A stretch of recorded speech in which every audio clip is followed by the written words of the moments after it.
हे सारथी संस्थेचं मुख्य कार्यालय. या सारथी संस्थेच्या मुख्य कार्यालयामध्ये आज भर दिवसा पाऊस चाललेला आहे.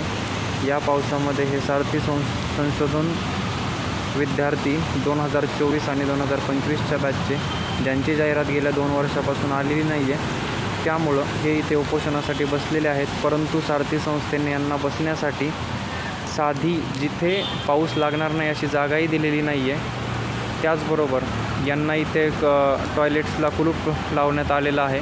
त्याचसोबत रात्रीच्या वेळी हे मुख्य दरवाजेसुद्धा बंद असल्याकारणाने या मुलांना भर पावसामध्ये झोपावं लागत आहे. तरी प्रशासनाने या गोष्टीची दखल घेऊन आमची त्यांना कळकळीची विनंती आहे, किमान उपोषणासाठी बसलेल्या मुलांना बसण्यासाठीची योग्य जागा तरी देण्यात यावी. अशा भर पावसामध्ये बसल्यानंतर उपोषणकर्ते तरी कसे बसणार आणि त्यानंतर आजारी पडलं तर त्याला जबाबदार कोण?